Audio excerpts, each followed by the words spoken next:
I met Bob, I think through CPI, Cincinnati Playwrights Initiative. Um, and he was acting in various public stage readings for CPI. Different playwrights had the stage readings of their plays, and Bob would be one of the characters. And I would attend and say, I said to myself, I remember thinking, oh, I got to get that guy to work. I have to work with him. I have to have him uh, one of my readings, one of my plays. And right around that time, I think it was, I think I joined CPI around 2000, something like that. And it was within a few years of that. Um, I was in a coffee house one time, a Starbucks, and Bob was in the table next to me, and I was having a coffee, and I was musing about something, and he uh, he motioned to me, and he said hi, and we shook hands, introduced each other, and he said, "I'm an actor, and aren't you a playwright?" And of course, I was a playwright, but I was doing other things at the time too. And of course, Bob was an actor, but he was networking and doing other things at the time too. And so we hit it off. We had a cup of coffee together, and that began our friendship. I tried to get him roped into one of my stage readings, and eventually we would work together. And that's how it started, anyways. My first stage play was at the Fringe Festival in Cincinnati, Memorial Hall. And while we were doing a bag of groceries, in the next venue, right next door in Memorial Hall, Bob was in A Mime is a Terrible Thing to Waste by Chuck Sambacino, I believe. And Bob was in that, starring in that. And I went and I sat in and saw that performance, and I said, "Oh yes, this is a guy I got to work with." Yeah. So yeah, he very much was very active in all of the stages around the greater Cincinnati area. I think you'd be hard pressed to find a theater group that Bob didn't work with. He worked with the Playhouse when it was very young. Um, he worked with ensemble theater before it even became ensemble theater, I believe. He worked with so many community theaters around as well as the professional ones. I believe Bob was a full-time actor and acting coach uh, in the last 20 years that I know of. And I know he spent time in the corporate world, and he worked for a Fortune 500 company at one time. He was a VP, I think, of sales at one time as well. He loved acting. He loved entertainment, the entertainment industry. He loved being in front of the camera, on stage, but he also liked being in the audience and being moved by stories and listening and hearing and being exposed, experiencing other stories through film, on stage. You know, Um he really reveled in that, and it was contagious. It was contagious because he and I would talk movies. We would sit down over coffee and we talk favorite actors and movie stars. We talk favorite stage plays and characters. Most memorable, and it was just great. You really have to love your craft and love the medium, and love being able to communicate your passion for storytelling, and through your acting skills and talent, to convey that emotional storytelling that really impacts people through either the stage medium or film. Yeah, they're both different, of course, and they have their strengths and weaknesses. But yeah, Bob would do it all. He was comfortable working with young people, starting off, on zero budget projects, and as well as working with pros who have a lot of experience and bigger budgets and such. And it was just amazing to work with him, knowing that he had that wealth of experience and behind him, and was so generous in sharing that with us. Oh yeah, a giant. He's a local hero in that regard.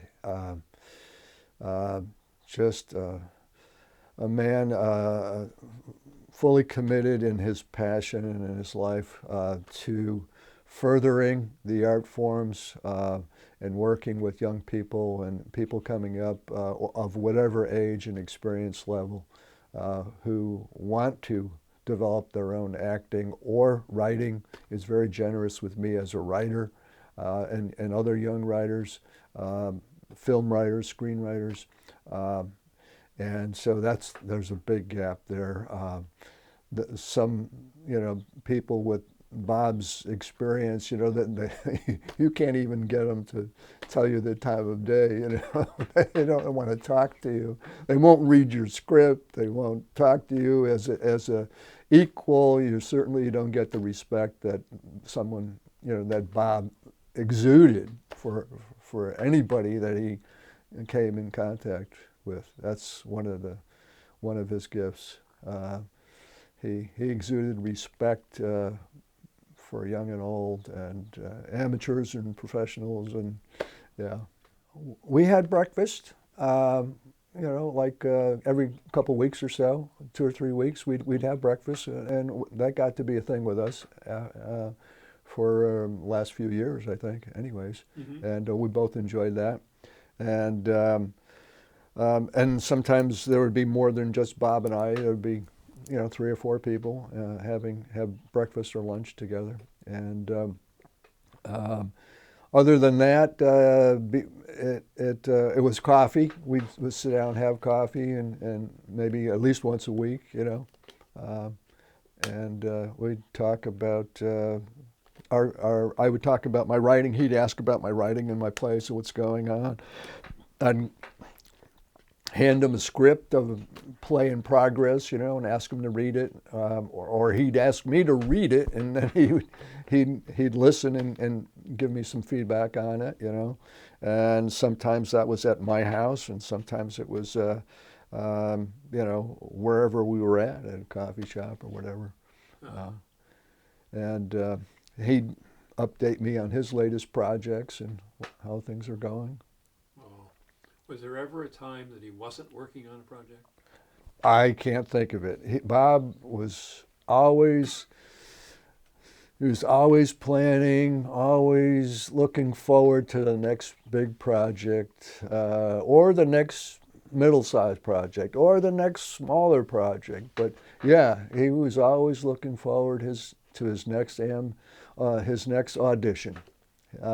next callback. I think his sense of identity, as an actor, was so strong. He loved movies and being on stage, and I think that was so integrated into his self-identity that he didn't feel right if he wasn't working or working towards his next project. And so he was always doing what he could to get that to happen, to make it happen. And so whether it was a lower budget film or whether it was something where he'd have to fly to North Carolina or Tennessee or whatever to do, he was working towards it. And you have to admire that. I mean, it was just, I don't know, a month or two ago, he was expecting his next audition. He was.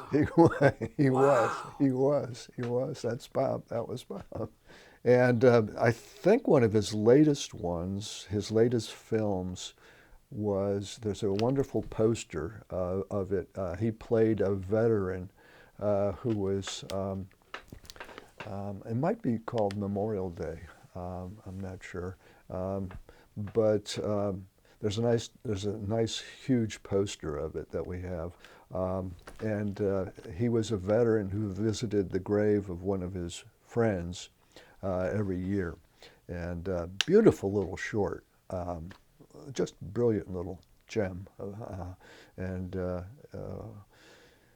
and you got to see it if you haven't seen it. When did he make that? Just a few years ago. Okay. Just a few years ago. And at the time, I believe he was getting around with a walker and with a wheelchair.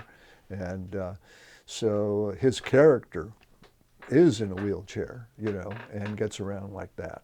And so Bob still wanted to act, and still wanted to get out there and do things, whether he was in a walker or in a wheelchair, and be the character who was 80 or 90 years old. And, so what if he was decrepit? He was still a human being and still ready to do things, Let's keep in touch, Bob. Let's keep in touch. I'll always remember him, and I think my life will be going forward, informed by our friendship and what he meant to me, and how we were friends, and what we meant to each other and what we did for each other. It's just is a life lesson for me going forward. He was authentic. And that impressed me. And he didn't put on airs, and he could have. I mean, with his experience and background, But he was just a great all-around guy.